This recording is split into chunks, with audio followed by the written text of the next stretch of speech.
Finn je ostao u hotelu Mercer sledeće 2 nedelje. Sastao se sa agentom, sa izdavačem, snimio 2 intervjua i viđao Hope kad god bi mu se pružila prilika. Uvek je bio tu, uvek je bio spreman da raspored prilagodi njenom i želeo je s njom da provodi svaki slobodan trenutak. Hope je bila začuđena brzinom s kojom se njihova veza razvijala i mada još nisu spavali, veoma je uživala u njegovom društvu.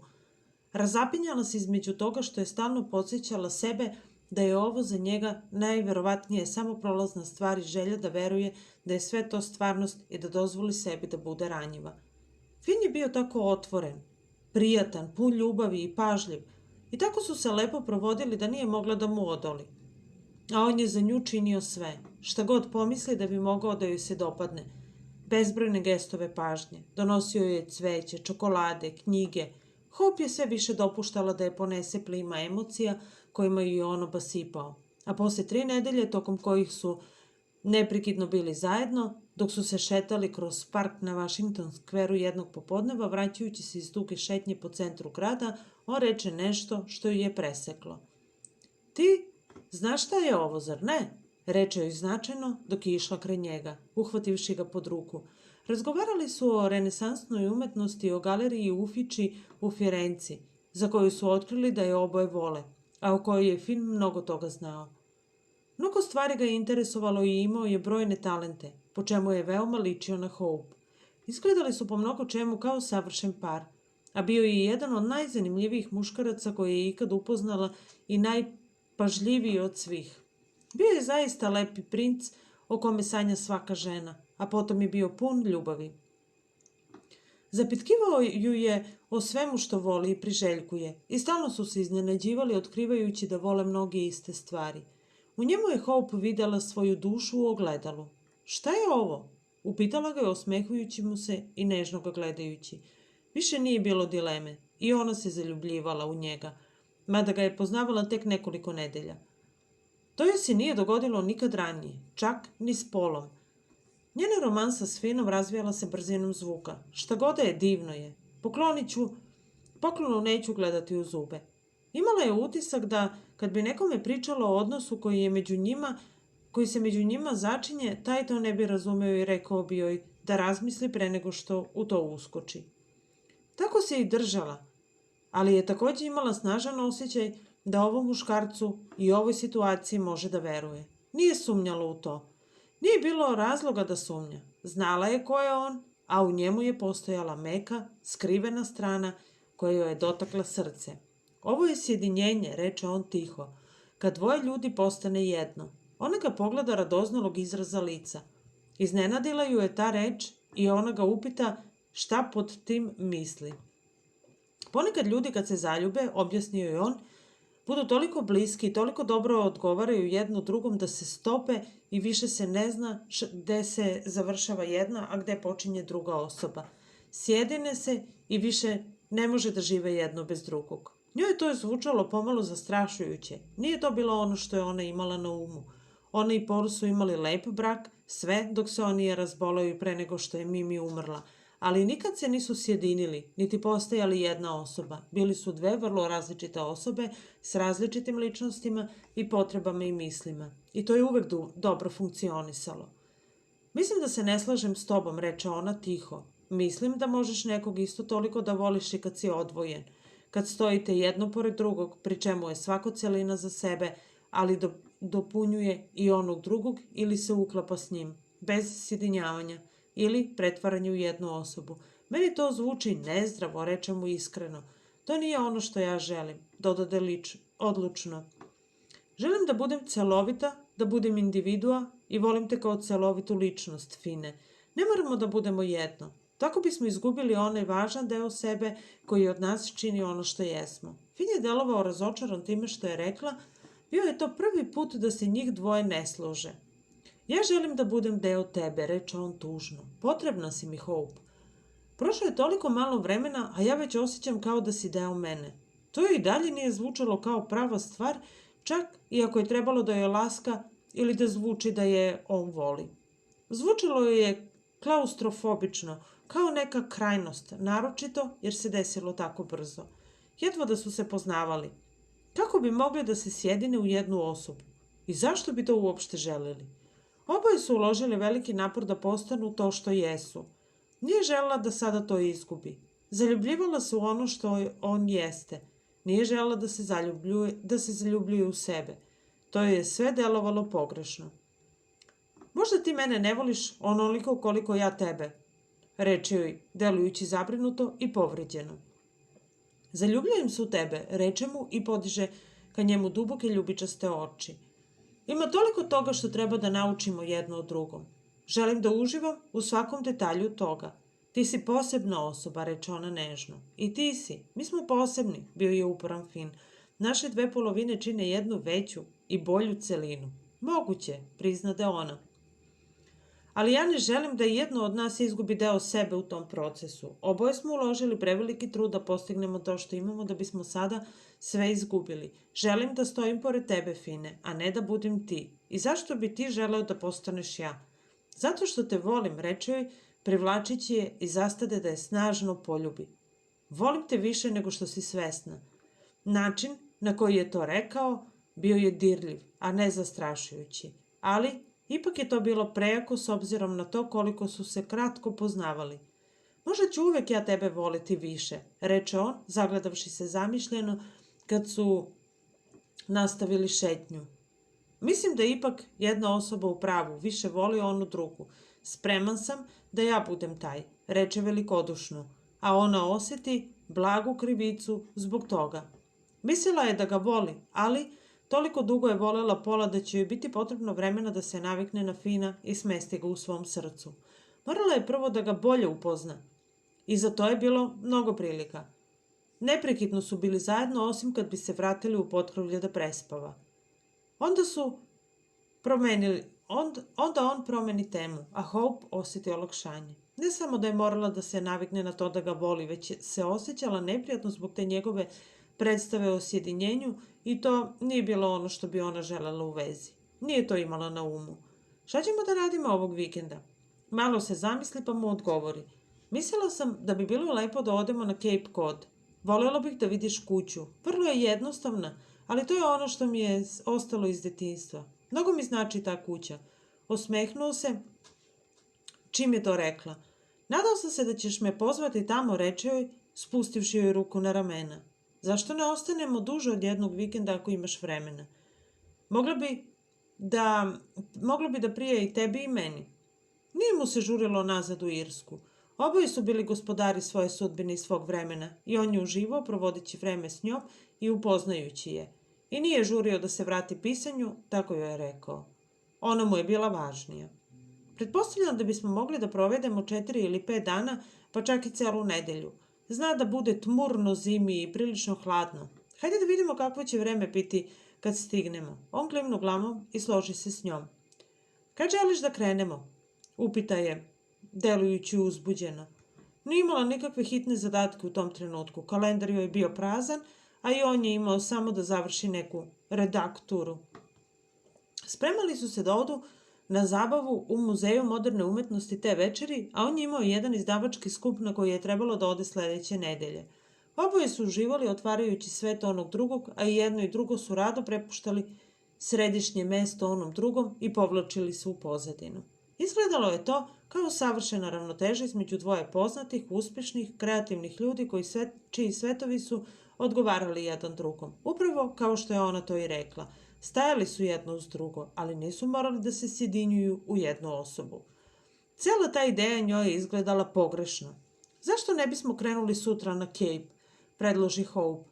Ponesi dosta toplih stvari, a onda, kao da se malo postide što dotiče delikatnu temu, ali htela je da bude jasna. Nisam spremna na to da spavamo zajedno, Fine. Da li ti odgovara da spavaš u gostinskoj sobi? Prošlo je mnogo vremena od kako je bila s Polom i želela je da bude sigurna u to što radi. U njenom životu nije bilo nikog važnog posle njenog muža. I to je činilo ovo pitanje još mnogo važnijim. Šta god da ovo jeste i bez obzira na to da li će potrajati, ona mora da razmisli o svemu i o tome kako se osjeća pre nego što načini taj krupan korak. To je u redu, reče joj uz pogled pun razumevanja. Izgledalo je da nema kraja njegovoj sposobnosti da je usreći i učini da joj bude prijatno. Dozvoljavao joj je da uspostavi ritam, da mu bude onoliko blizu ili daleko koliko je njoj prijalo u svakom trenutku. Bio je najpažljiviji muškarac od svih koje je upoznala, prepun ljubavi. Bio je otelotvorenje sna. Da se molila Bogu da se neki muškarac pojavi u njenom životu, a nije, kad se on pojavio. Fin bi bio odgovor na te molitve. Nije bilo ni najmanje sitnice kod njega koja joj se nije dopadala ili zbog koje bi se osjećala nelagodno, osim možda tih glupih ideja o sjedinjenju, ali bila je sigurna da je to samo način na koji on izražava nesigurnost i želju da bude voljen. A ona je počinjala da ga voli i to zbog onog što on jeste, a ne zato što je deo nje. Hope je bila vrlo nezavisna osoba i nije preživela sve ono što joj se dogodilo zahvaljujući tome što je bila tako neko drugi, pa nije želela ni sada da to postane. A znala je da ni njeni monasi na Tibetu ne bi uopšte odobrili tu ideju. Te večeri je na zabavi u muzeju bila gužva i vesela atmosfera. Bio je to značajan događaj, otvaranje velike izložbe. Glavni kustos muzeja prišao je da popriča s Hope i ona ga je upoznala s Finom. Ćaskali su nekoliko minuta i nekoliko fotografa ih je slikalo za novine. Bili su upadljiv par. Bilo je to svakako okruženje u kojem je Hope bila zvezda, a Fin manje poznat. Sve dok se nije čulo njegovo ime. Međutim, njemu kao da nije uopšte smetalo što je pomalo u pozadini. Bio je ljubazan, topao, šarmantan i nepretenciozan. Bez obzira na to što je bio slavni ser Fin O'Neill. Niko ko bi ga video ne bi pomislio da se pravi važan ili da je na bilo koji način arogantan. Vrlo rado je prepustio Hope da bude zvezda, što je i bila na ovom muzejskom skupu, i delovalo je kao da uživa u ćaskanju s mnogo ljudi i diveći se umetničkim delima. Bio je dobro raspoložen kad su se vratili taksijem do hotela. Ujutru su kretali za Cape Cod. Nedostaješ mi kad smo tako ugomili sveta, priznade joj on kad se ušuškala kraj njega u taksiju. Dobro se provela i bila je ponosna što je bila s njim. Prijalo joj je da opet bude deo para. Nije joj bio potreban da bi se osjećala kompletnom, ali joj je bilo lepo što je bio tu i što posle zabave može da priča s njim o njoj. To je nedostajalo posle razvoda. Zabave su uvek zanimljivije ako posle možete da tračarite o njima sa svojim partnerom. Izgledala je si predivno, spomenuo joj, spremno joj dade kompliment, kao što je već učinio nekoliko puta te večeri. I bio sam toliko ponosan što sam s tobom. Stvarno sam uživao večeras, ali moram da priznam, lepo mi je i da te imam samo za sebe. Biće sjajno što ćemo da provedemo malo vremena sami na Cape Codu. Lepo je kad čovek ima jedno i drugo u životu, reče Hope mirno, glave oslonjene na njegovo rame. Uzbudljivo je kad izađeš ponekad i sretneš dragi ljude, a onda je lepo i kad provedeš neko vreme u miru sam. Mrzim da te delim s tvojim obožavaocima, zadirkivao ju je. Najviše volim da budemo sami. Sve je sad toliko novo i sveže da deluje kao zadirkivanje i u privatnost kad je još neko tu. Kazao je to na način koji joj je laskao jer toliko drži do vremena koje provodi s njom. Ali sigurno je za nju bilo trenutaka kad je uživala u društvu vršnjaka i kolega, a s vremenom na vreme i u njihovom divljenju. Za nju je to bio deo života, još otkako se vratila poslu, mada je uvek nalazila veliko zadovoljstvo u trenucima samoće. Međutim, dirnuo ju je što je Finu toliko stalo do toga da bude s njom, da im ne propadne nijedan trenutak koji mogu da provedu nasamo. Imamo mnogo vremena na raspolaganju, kad budu na Kejpu. Imaš i ti publiku, obožavalaca, podsjeti ga ona, a on postiđeno obese glavu u napadu poniznosti kakav se retko viđa i koji niko ne bi očekivao od njega. U nekim trenucima ju je iznenađivalo što čovek koji je toliko poznat i koji tako izvanredno izgleda ne deluje nimalo narcisoidno.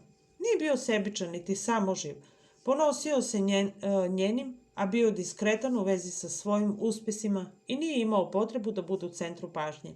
I kakve god bile njegove mane, koje još nije otkrila, velikog ega među njima nije bilo. Fin je bio pravi dragulj.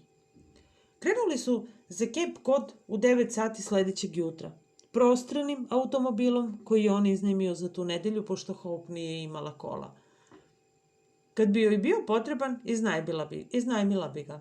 Pošto je živjela u gradu, to je imalo više smisla, a i nije više išla tako često na Cape Cod. Nije bila tamo od septembra pre 4 meseca. Sad je bila uzbuđena što ide s Finom i što će imati priliku da podeli taj doživljaj s njim. Za muškarca koji voli prirodu, samoću i vreme koje će provesti nasamo s njom, Cape Cod je savršeno mesto. Bila je rešena da ne spava s njim tog vikenda i već je znala u koju gostinsku sobu će ga smestiti. Bila je to u stvari soba u kojoj je provodila leta kao dete, odmah uz staru sobu njenih roditelja i koju je sad već godinama koristila. Ona i Paul su tu provodili leta kad su bili u braku, a u to vreme im je oboma prijala jednostavnost kuće, samo što je, zahvaljujući silnom novcu koji je zaradio od prodaje kompanije, Paul sad živeo na visokoj nozi. A ako se Hopein život promenio s vremenom, onda je postao jednostavniji. Njoj nisu trebali nikakav luksuz, neobične udobnosti, preterivanje bilo koje vrste. Bila je vrlo nepretenciozna, otvorena osoba i uživala je u jednostavnom životu. A isto to se dopadalo i Finu, kako je rekao. Stali su da ručaju u hotelu Griswold u Essexu na putu ka Cape-u. Dok su prolazile pored isključenja za Boston, Fin pomenu sina na Institutu za tehnologiju u Massachusettsu. Što ne bismo svratili da ga posetimo, upita Hope, vetru se osmehnuši. Posle svega što je čula o njemu, želela je da ga upozna, a Fin se nasmeja. On bi se verovatno srušio kad bih ja došao u posetu. U stvari, oni se još nisu ni vratili sa zimskog raspusta. Rekao je da će otići u Pariz posle skijanja u Švajcarskoj s prijateljima. A možda se i vratio kući u London. Možemo da svratimo u posetu neki drugi put. Voleo bih da ga upoznaš. I ja bih, reče Hope toplo.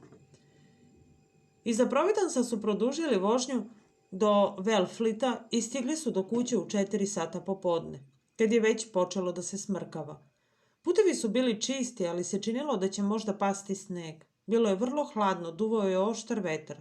Pokazala je Finu gde je da skrene na prilaz kući, pomalo zaklonjen rastinjem.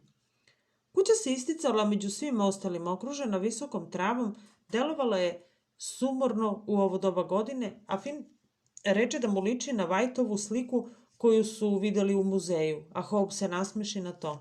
Nikad nije tako razmišljala o kući, ali bio je u pravu. Stvarno je ličila. Bila je sagrađena u stilu starinskog novoengleskog ambara, obojeno u sivo s belim kapljicama. Leti je pred njom bilo cveća, ali sad ga nije bilo. Baštovan, koga je plaćala da dođe jednom mesečno, presekao je sve uoči zime i neće dolaziti sve do proleća. Za njega ovde nije bilo posla. Kuća je delovala tužno i napušteno sa zatvorenim kapcima. Međutim, pogled na okean s uzvišenja na kome se kuća nalazila bio je spektakularan, a plaža se pružala kilometrima u dužini. Hope se nasmeši stojeći kraj Fina i posmatrajući kuću. Uvek ju je smirivala. Obgrlela ga je oko struka, a on se nagnuo da je poljubi. Izvadila je ključeve iz tašna, otvorila vrata, isključila alarm i ušla u kuću. A Fin ju je pratio u stopu. Kapci su bili zatvoreni zbog vetra i ona upali svetlo. Sumrak je se brzo spuštao. Kad su se lampe upalile, Fin ugleda prelepu sobu zidova obloženih beljenim drvetom. Podovi su bili od istog materijala, a nameštaj je oguljen i jednostavan. Preradila je sofe pre nekoliko godina jer su bile veoma islužene. Sad su bile presvučene svetlo-plavom tkaninom nijanse letnjeg neba, a zavese su bile od jednostavnog muslina. Bilo je ručno čvorovanih tepika, jednostavan nameštaj bio je u novoengleskom stilu, kamin ozidan kamenom, a njene fotografije visile su na svim zidovima. Kuću je krasila izrazita jednostavnost i nepretencioznost, zbog koje je bilo lagodno boraviti tu. Naročito leti, kad je povetarac dopirao s okeana. Po podu se prosipao pesak, a po kući svi išli bosonogi. Bila je to savršena kuća na plaži i Fin je trenutno odreagovao toplim osmehom. Bilo je to takođe kuća u kojoj bi svako dete trebalo da provede leto. I Hope je tu i provodila leta, kao i njena kći. U prostranoj kuhinji u seoskom stilu nalazio se okrugli starinski sto, a na zidovima su bile plave i bele pločice postavljene još kad je kuća sagrađena. Videlo se da se tu živelo i sve je bilo isluženo. A što je još važnije, to mesto je bilo veoma voljeno. Kakva divna kuća, reče Fin, uzevši u naručje. Poljubio je, a ona mu uzvrati srećnim pogledom. Drago mi je da ti se sviđa, bila bih tužna da ti se nije svidela.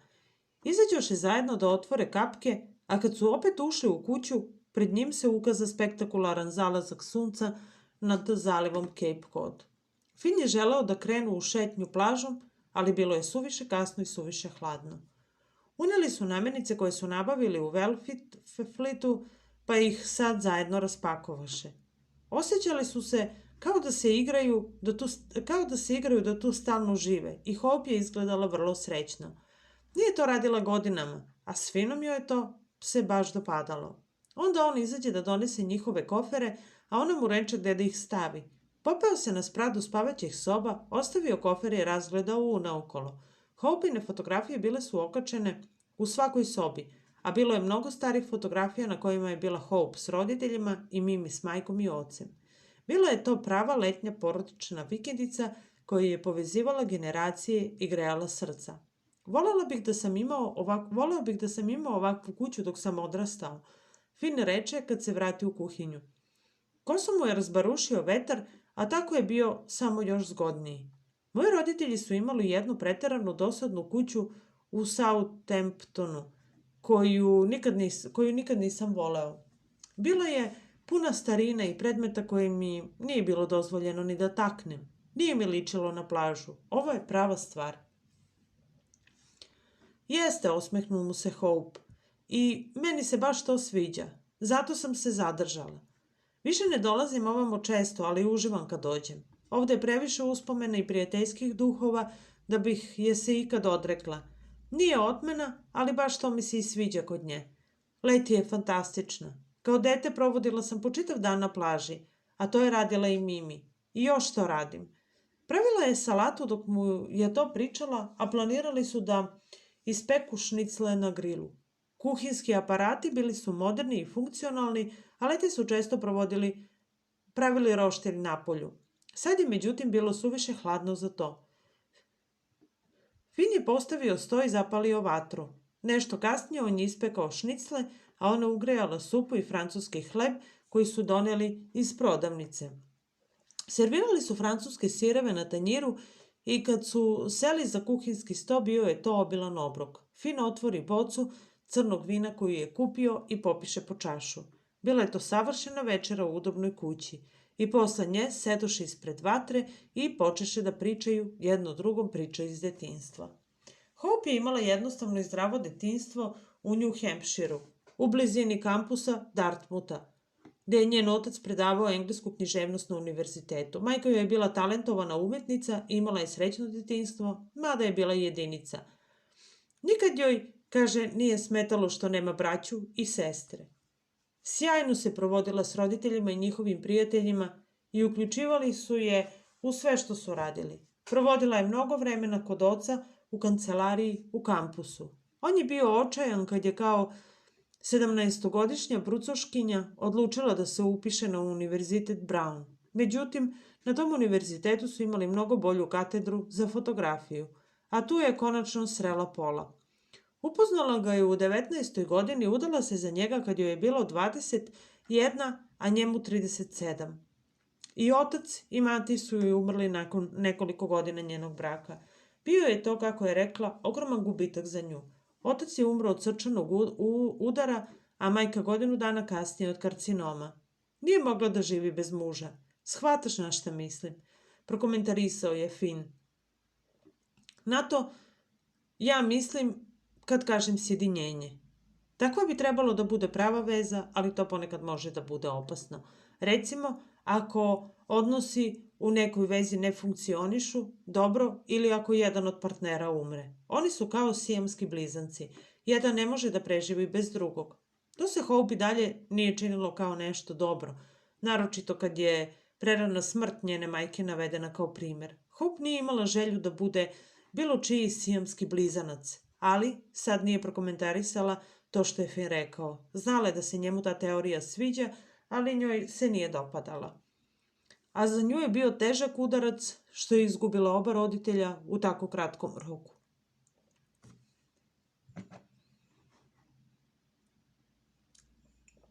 Od njih je nasledila kuću na Cape Codu, a njihovu staru viktorijansku kuću kraj Dartmoutha je prodala. Još je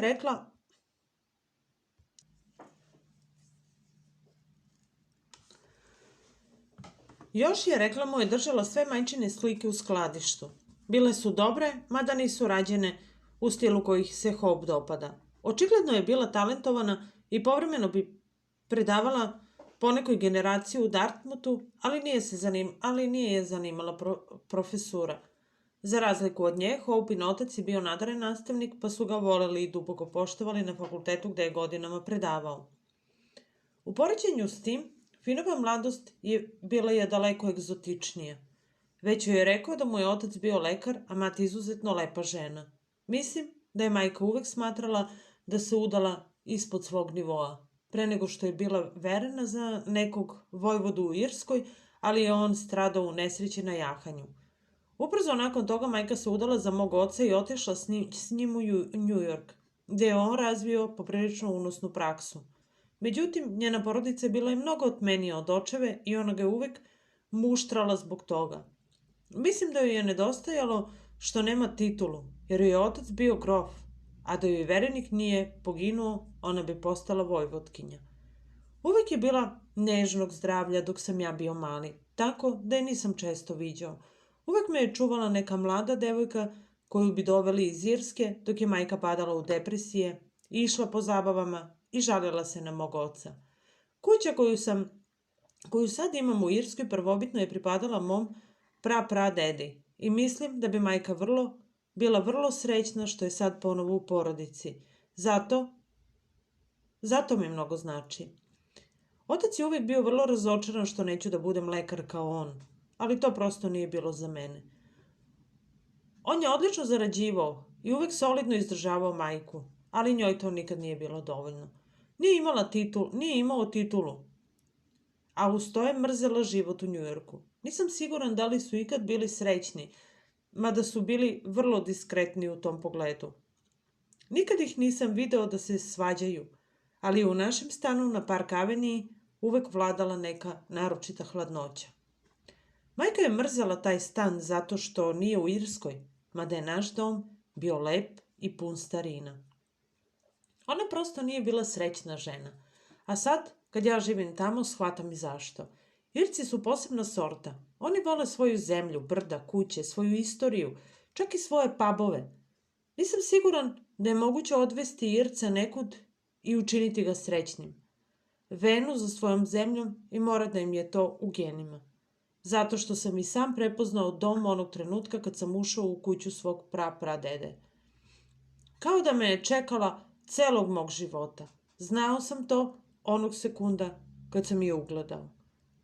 I moji roditelji su poginuli prilično mladi u saobraćajnoj nesreći. Mislim da bi se majka vratila u Irsku da je otac poginuo, a ona ostala živa. Celog života u Njujorku dok je bila u braku samo je to čekala. Pretpostavljam da je volela mog oca na neki svoj način, ali želela je da ide kući. I zato sam ja to učinio umjesto nje. Tužno se osmehnu. Nadam se da ćeš mi doći tamo u posetu, Hope. To je najlepše mesto na svetu. Možeš satima da šetaš brdima kroz divlje cveće i da ne sretneš živu dušu. Irci su čudna vrsta emotivnih ljudi, sklonih samoći, koji postanu razuzdano draželjubivi po pubovima. Mislim da sam i ja takav. Ponekad mi je samo potrebno da budem sam, a u nekim drugim trenucima volim da budem sa svetom i da se zabavljam. Kod kuće sam ili zaključan sam i pišem ili se luto smejem u nekom lokalnom pubu. To zvuči kao dobar način života, reče Hope, koja se ugnezdila pored njega na kauču, dok se vatra polako gasila. Već je bilo lepo i osjećala se čudesno prijatno s njim, kao da se poznaju već godinama. Dopadalo su joj se njegove priče o detinjstvu i o roditeljima, mada su zvučale pomalo usamljenički. Njegova majka, izgleda, nije bila srećna osoba, a otac je neprekidno bio zauzet pacijentima i nijedno nije, izgleda, imao previše vremena za njega. Zato je i počeo da piše, reče Fin, kao dečak i mladić žudno je čitao čitanje, a na kraju i pisanje bili su njegovo bekstvo i suštinski usamljeničkog detinjstva, uprkos vrlo udobnom životu na Park Avenue. Njen mnogo jednostavniji život u New Hampshireu i na Cape Codu bio je mnogo srećniji. I Fin i Hope su otišli u brak vrlo mladi, to im je bilo zajedničko. Oboje su bili umetnici, samo u različitim oblastima. Oboje su bili jedinci, a razlika između njihovo dvoje dece bila je samo 2 godine, tako da su postali roditelji u otprilike isto vreme. I mada iz različitih razloga, brakovi su im bili neuspešni. Njen je propao iz komplikovanih razloga, a njegov je zvanično okončan kad mu je supruga poginula, mada je spremno priznao da je njegov brak s Michaelovom majkom nikad nije zaista funkcionisao. Verovatno bi se završio razvodom da ona nije poginula, a njena smrt bila je trauma i za njega i za dete. Kako je Fin rekao, bila je narcisoidna i prelepa i razmažena, a u suštini rđavog ponašanja. Prevarila ga je nekoliko puta, on se kao mladić zaljubio u njenu lepotu, a ona ga je slomila sve ono što je išlo uz to. Fin i Hope su imali mnogo toga zajedničkog, mada su im brakovi bili različiti, a njegov sin i dalje živ. Imali su mnogo zajedničkih tačaka i bili su sličnih godina, samo 2 godine je bilo razlike među njima. Kad se vatra konačno ugasila, Hope pogasi svetla i pođoše na sprat. Fin je već našao svoju spavaću sobu kad je doneo torbe i tad je video i njenu sobu. Hope je spavala u omanjem duplom krevetu u udobnoj sobi koja je nekad pripadala njenim roditeljima. I taj krevet joj je uvijek pomalo bio prevelik otkako Paul nije bio tu. Soba u kojoj je Fin trebalo da spava bila je tako mala da je Hope delovala postiđeno.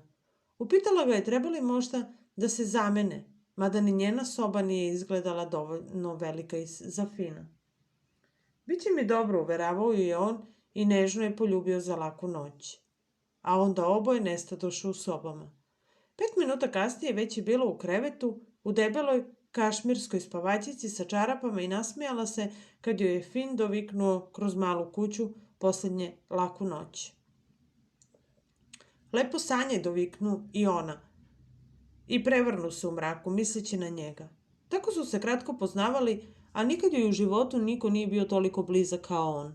Na trenutak se zapitala da li je njegova teorija o sjedinjenju tačna, ali nije želela da bude.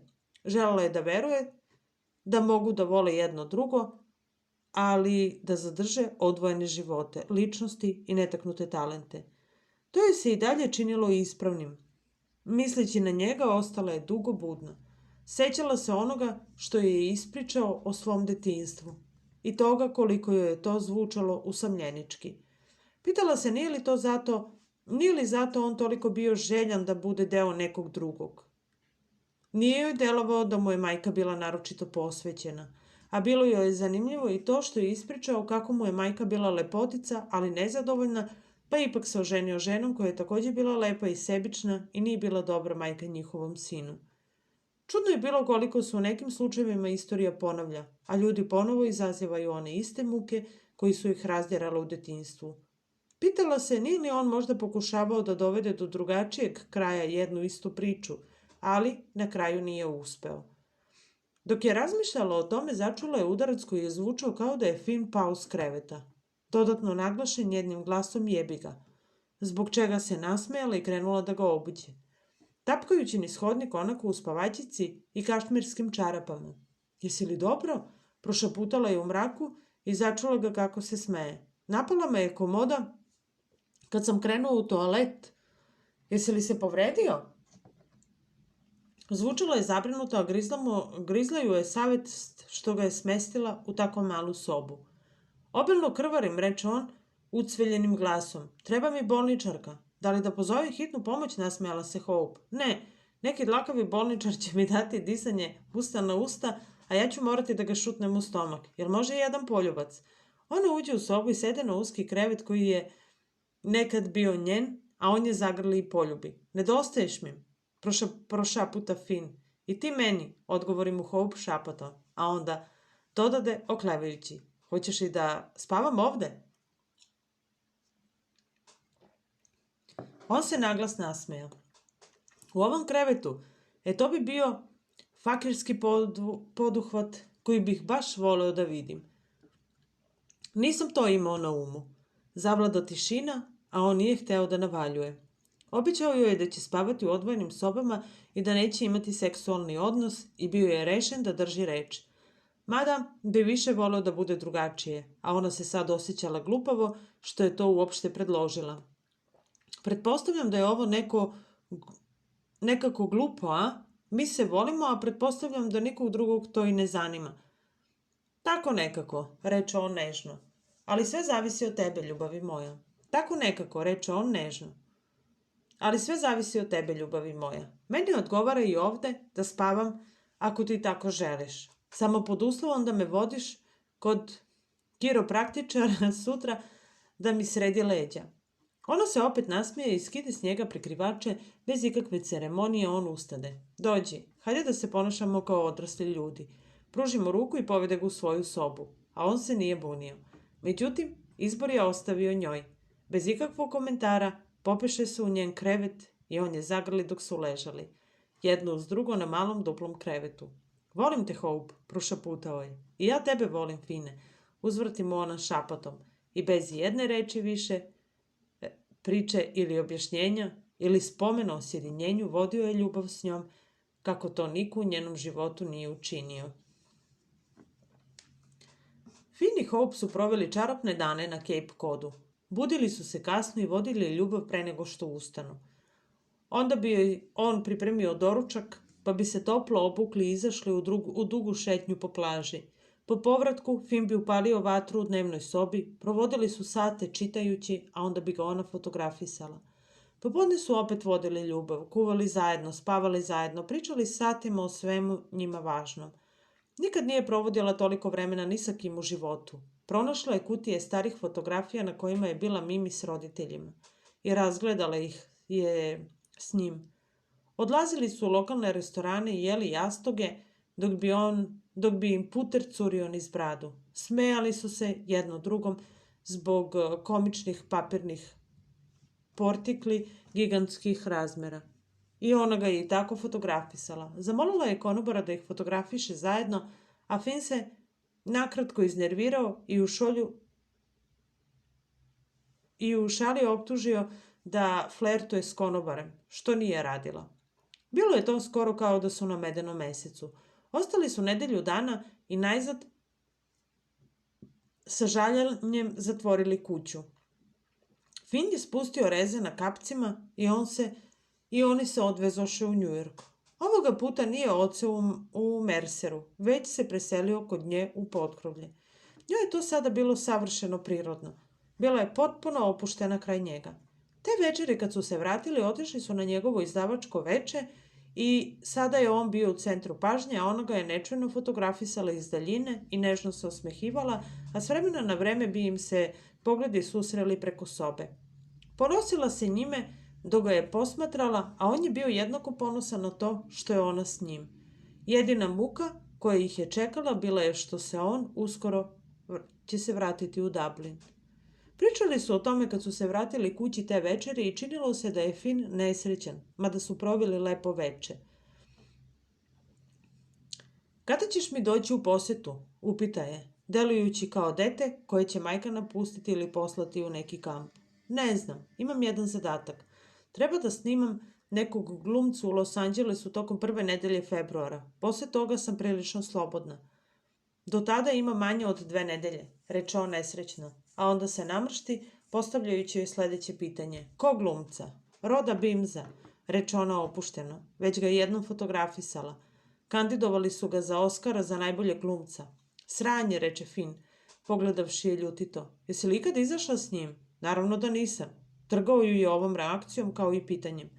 On mi je model, nije mi dečko.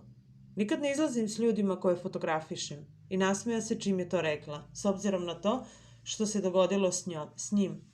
Ti si prvi, razuveravala ga je, a i jedini. Obećao ona i naže se da ga poljubi. Kako ću znati da je to istina? Delovao je uznemireno i zabrinuto i to je dirnu. Paul nikad nije bio ljubomoran, ali Finn očigledno jeste. Već je jednom imao komentar o konobaru na kejpu i optužio je. Napolo u šali da flertuje s njim, što naravno nije bio slučaj. Tada se nasmijala i Finn se izvinio. Osjećala se ponovo mladom i poželjnom od same pomisli da bi on mogao brinuti zbog tako nečeg, a za nju je postojao samo Finn. Tako što ja to kažem, šašavko, reče mu ona i opet ga poljubi. Pretpostavljam da imam direktan let do Dublina iz Los Angelesa posle ovog posla. Imam li let do Dublina ili moram da promenim avion u Londonu? Ona je već razmišljala koji su to datumi. Proverit ću, a šta ima između tebe i Bimza? Vratio se na onu staru temu. Otprilike isto što ima između tebe i kraljice Elizabete, ja se ne brinem zbog nje, niti ne treba da brineš zbog njega. Jesi li sigurna? Potpuno. Ona mu se nasmeši i on se malo opusti. A šta ako te ovog puta pozove da izađete? Reći ću mu da sam ludo zaljubljen u jednog fantastičnog muškarca u Irskoj i da nema nikakve šanse. I dalje mu se smešila, a Finju je i dalje nervozno gledao. To je bila istina. Otkako su prvi put spavali, sve njene rezerve su se raspršile, njene ograde su pale i verovala mu je u potpunosti, a njeno srce mu je pripadalo. Pričali su o tome kako se brzo dogodilo sve to među njima i koliko su oboje zaljubljeni. Bilo je to ono što su Francuzi nazivali udar groma, a Finn je redovno naglašavao kako nema povratka. Govorio je kako je nepovratno zaljubljen u nju, a ona je bila jednako zaljubljena u njega.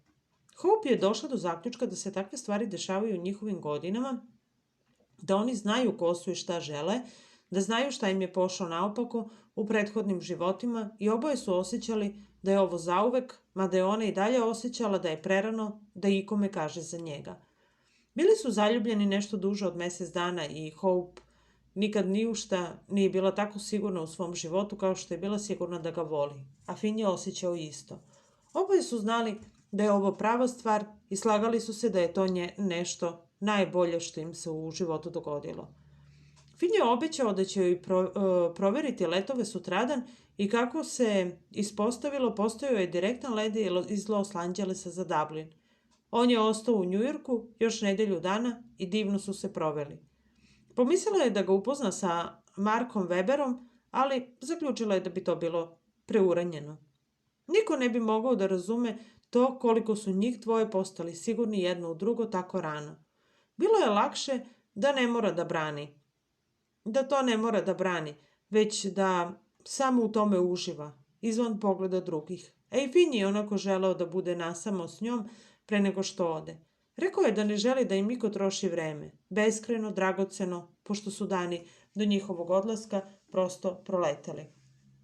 Tog jutra kad mu je pomagala da spakuje kofer, Finn je izgledao žalosno.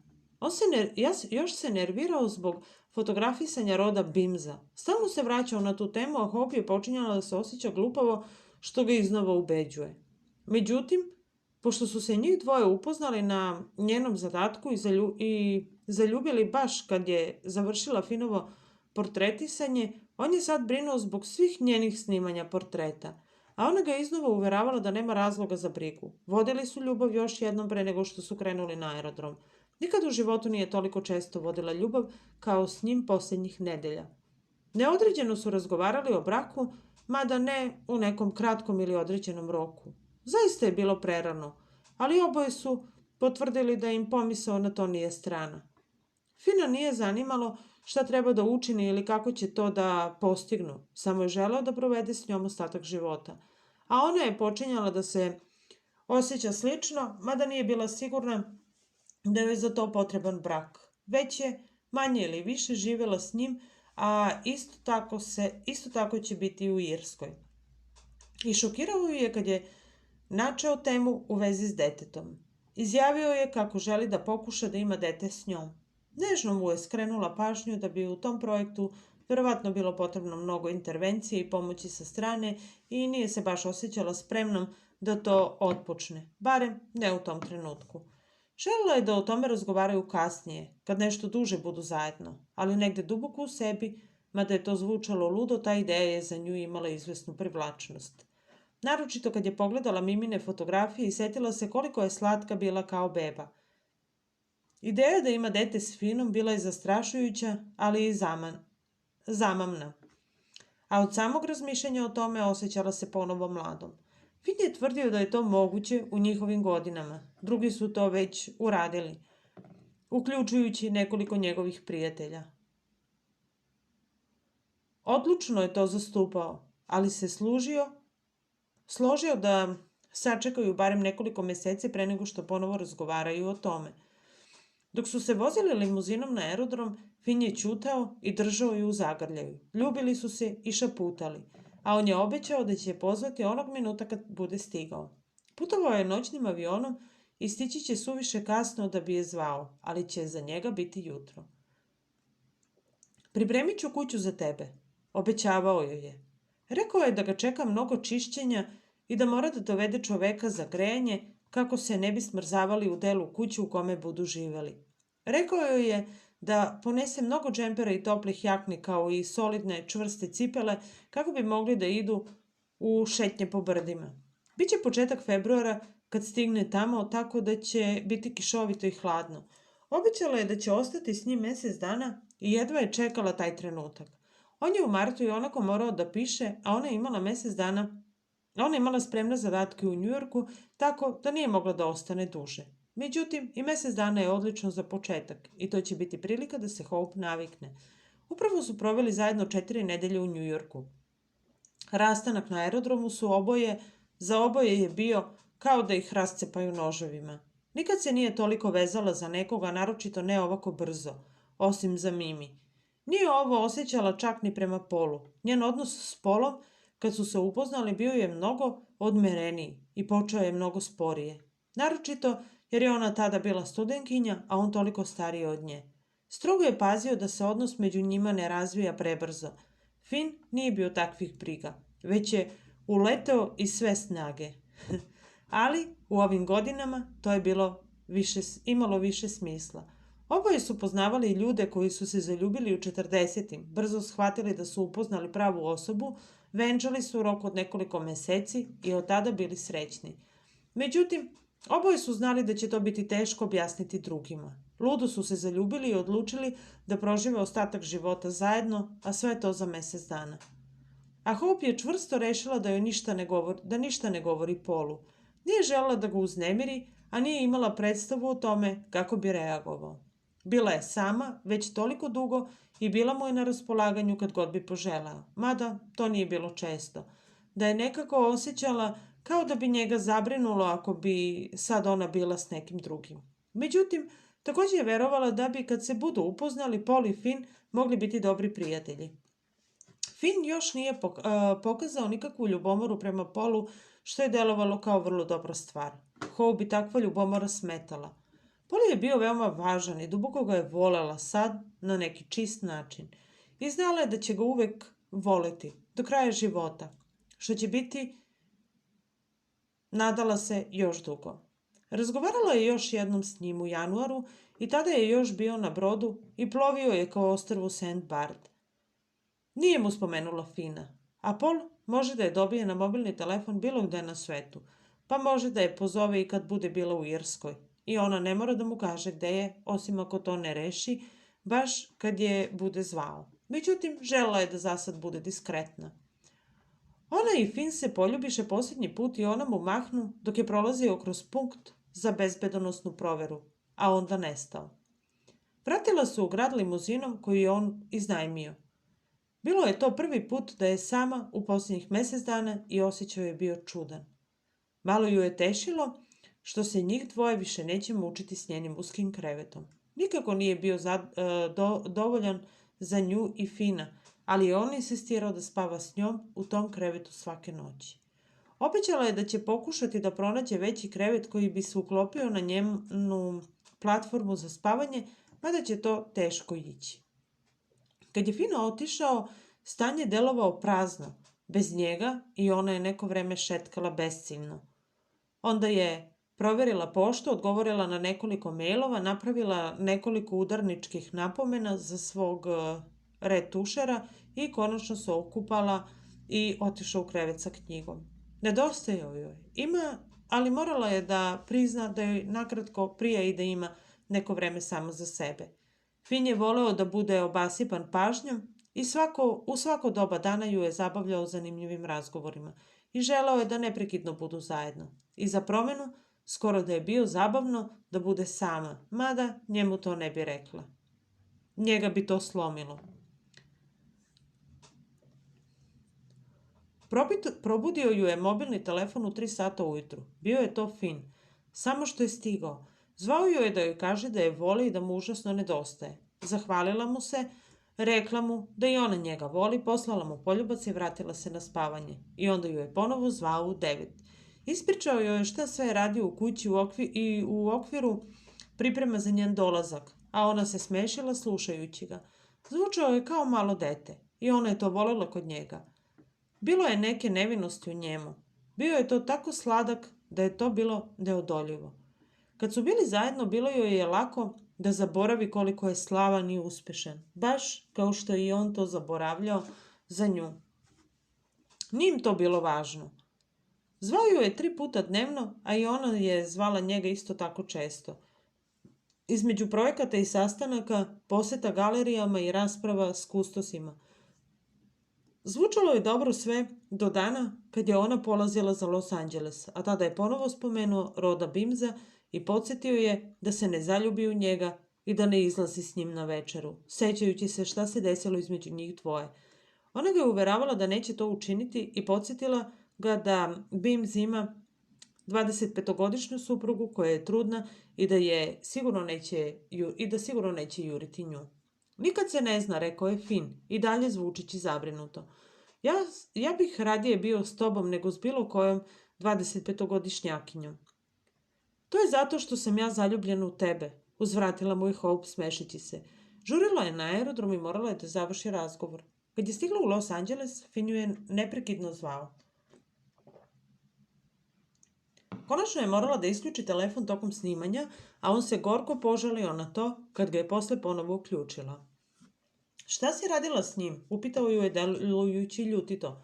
Slikala ga, šašavko, rekla je Hope pokušavajući da ga umiri. Bilo joj je to prvi put u životu da se susreće s takvom ljubomorom. To se nikad ne bi dogodilo ni Polu, ni njoj. Sve sam završila, vratila sam se u hotel. Sutra ujutro imam sastanak u Los Angeleskom okružnom muzeju povodom izložbe koja se sprema iduće godine i onda sam gotova. Krećem sutra avionom. I zato prestani da brineš. I više se neću videti s Bimzom. U stvari, Bims i njegove supruga su je pozvali na večeru, ali ona nije prihvatila poziv zato što je Fin napravio takav problem od toga. Činilo je se da je to baš teta. Volela je da večera sa svojim modelima pre ili posle snimanje. Bilo je ovo prvi put da je uopšte oklevala, ali nije želela da uznemiri Fina. Nadala se da će uskoro prevazići tu ljubomoru. Njoj je bilo pomalo naporna, ali joj je istovremeno i laskala kao da je Hope neka seksi klinka koju bi baš svaki muškarac na planeti želeo da zavede. Mada je naglašavala Finu da to teško može biti slučaj. Ipak, on je bio ljubomoran. Umjesto da izađe, ona je večerala u svojoj sobi u hotelu na Beverly Hillsu, kad ju je Fin pozvao telefonom pre odlaska u krevet. Bio je zadovoljan što je zatiče kako večera u sobi. Bio je topao i pun ljubavi prema njoj i jedva je čekao da ona stigne. Hope je krenula avionom za Dublin posle uspešnog sastanka u Los Angeleskom okružnom muzeju. Let je bio dug i kad je sletala u Dublin, osjećala se kao da je danima bila u avionu. U buduće će joj biti lakše da ide za Irsku iz Njujorka. Brzo je prošla kroz carinu, a Fin ju je čekao kad je izašla i podigao u zagrljaj. Da ih je neko posmatrao, pomislio bi da nije video godinama, a doneo je ogroman buket cveća, crvenih, žutih i ružičastih cvetova, najlepših koje je videla u svom životu. Zahvalno su ćaskali dok su išli po njene torbe, a onda ona pođe za njim do automobila. Dopali su joj se irski akcenti koji su se čuli svuda oko njih, a Fin ih je savršeno imitirao. Naklonio joj se duboko otvarajući joj vrata jaguara i ona uđe noseći buket. Nije to rekla, ali osjećala se kao nevesta. Trebalo im je nešto više od sat vremena vožnje jugozapadno od Dublina da stignu do grada Blessingtona kroz koji su se provezli. Fin je pratio znake do Rasbrougha, vozeći nekim uskim putevima kao pravi stručnjak, levom stranom, a onda konačno skrenuše na pošljunčani put. Svuda oko njih bili su brežuljci u kojima joj je pričao planinski venac Vic Low. Bili su prošarani šumama i livadama punim divljeg cveća koji je procvetalo od februarskih kiša. Bilo je hladno, ali ne onako kao na Cape Codu. Bilo je uglavnom vlažno i suvo, a kiša je počinjala i prestajala da pada dok su se vozili s aerodroma. Čim su stigli na pošljunčani put kojim se prilazilo kući, Fin zaustavio automobil. Uzeo je u naručje i snažno poljubi. Oduzeo joj je dah. Bože, ženo, mislim da nikad nećeš doći. Više te ne ispuštam iz vida. Ili idem s tobom sledeći put. Nikad mi niko nije toliko nedostajao u životu. Nisu bili skupa samo jednu nedelju. A ti si meni nedostajao, reče mu Hope, osmehujući se. Srećna što je došla. Nije mogla da dočeka da vidi njegovu kuću. On ponovo upali motor. Bio je tamno-zeleni jaguar sa smeđim kožnim sedištima, vrlo elegantan. Pravi muški automobil, koji mu je savršeno pristajao. Rečeo je da može da ga vozi kad god poželi, ali ona se bojala da bi vozila pogrešnom stranom druma, pa joj je obećao da će joj biti šofer gde god bude krenula. Što je njoj zvučalo lepo, i onako nije morala da ide nikuda bez njega. Došao je ovamo da bude s njim. Vozili su se pošljunčanim putem čitavu večnost, činilo joj se. Put je bio ivičen, drvećem, a u daljini su se nazirale šume. Onda brzo skrenuše u elegantnom luku i ona iznenada ugleda kuću od koje joj zastade dah. Na trenutak je ostala bez reči, a Fin se smešio. Kuća je imala isti efekat i na njega, naročito ako bi bio odsutan neko vreme. O, gospode Bože, reče Hope, okrećući se ka njemu, široko osmehnuta. Jel se ti šališ? To nije kuća, to je palata. Izgledala je izuzetno. Kuća je bila ogromna i izgledala je kao na fotografiji koju je pokazao u Londonu, ali u stvarnosti je bila mnogo veća i potpuno je zapanjala. Lepo, zar ne, reče Fin skromno i zaustavio automobil. Hope izađe. Kuća je ostavljala kraljevski utisak. Stepenice su delovale kao da se penju u raj, a stubovi su pojačavali eleganciju ulaza. Dobrodošla u zdanje Blackstone, ljubavi moja. Već joj je rekao da kuća nosi devojačko prezime njegove majke, kao što je oduvek bilo. Sad je Fin zagrli i povede uz duge kamene stepenice. Jedan starac s crnom keceljom izađe da ih dočeka, a trenutak kasnije pojavi se jedna prastara služavka u uniformi i crnom džemperu, kose stegnute u punđu. Izgledali su još stariji od same kuće, ali osmehivali su se i bili prijatni kad ih je Fin predstavio Hope. Zvali su se Winfred i Catherine i, kako joj je Fin kasnije objasnio, ostali su tu zajedno s kućom i, kako je i sam rekao, delovali su stari koliko i samo zdanje. U kući se u dugom tamnom hodniku nalazila dugačka galerija prašnjavih porodičnih portreta, kao i tapiserije i mračan nameštaj.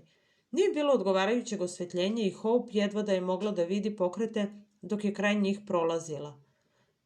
Winfred je izašao da donese njene torbe, a Catherine nestala da im pripremi čaj. Sa obe strane galerije videli su se ogromni saloni, oskudno namešteni pohabanim starinama. Hope primeti nekoliko lepih obisonskih tepiha prigušenih boja, kojima je bila potrebna ozbiljna popravka. Međutim, prozori su bili visoki i široki i puštali su mnogo svetlu unutrašnjost prostorija. Zavese su bile prelepe i vrlo stare, s ogromnim kićankama, ali jedva da su se držale onako iskrzane. Trpezarija je bila dostojna palate, Za stolom je bilo mesta za 40 gostiju, kako joj je Fin rekao. Ogromne srebrne svećnjake neko je uglancao tako da su blistali. Pored trpezarije bila je smeštena biblioteka koja je delovala kao da ima milion knjiga. Fin je zatim povede uz grandiozno stepenište na sprat, gde je bilo nekoliko spavaćih soba, malih garderoba, salona. U njima je dolazio starinski nameštaj, ali je on u svim sobama bio pokriven navlakama i zaštićen od prašine, a zavese su bile navučene i konačno se popeše uz još jedne. Manje stepenice nađoše se na udobnijem spratu na kojem je živeo Fin. Sobe su bile manje, svetlo jače, a nameštaj i tepisi u boljem stanju. Ovde uopšte nije bilo zavesa, tako da su sobe bile pune svetla, mada je dan bio oblačan. Radi nje je zapalio vatru i vaze napunio poljskim cvećem u svim sobama. Ugledala je udobnu spavaću sobu s ogromnim krevetom i baldahinom i istog trenutka je znala da je to njegova spavaća soba. I kao je u Londonu, u njegovoj kući preuređenoj od nekadašnje konjušnice, tako su i ovde svuda bile gomile knjiga, naročito u sobi koju je koristio kao kancelariju. Catherine ih pronađe u trenutku kad je Hope skidala kaput, pa im postavi srebrni poslužavnik u malom salonu. Na njemu je bio srebrni čajnik, tanjir slatkih pogačica, džem i mućeni šlag. Načini Kniks stidljivo im se osmehnu obome i izađe. Pa kako ti se čini? Upita je, delujući zabrinuto. Čitavo jutro se pitao šta će da radi ako se njoj to ništa ne bude dopalo iako ne bude pobegla. On je voleo ovu kuću, ali bio je naviknut na to stanje udobne oronulosti i više ga čak nije ni primećivao. Plašio se da će njoj kuća delovati turobno i depresivno i da će odbiti tu da ostane. Međutim, ona mu se nasmešila, raširila ruke. Ovo je najlepša kuća koju sam u životu videla, razuveravala ga je, a tebe više volim od svega na svetu. Dok je ona to govorila, on se osjeti kao da tone u jastuk od paperja, sačinjen od njegovih odobravanja i ljubavi, i suze mu navrše na oči. Ima tu još malo posla, reče stidljivo, a Hope se nasmeja.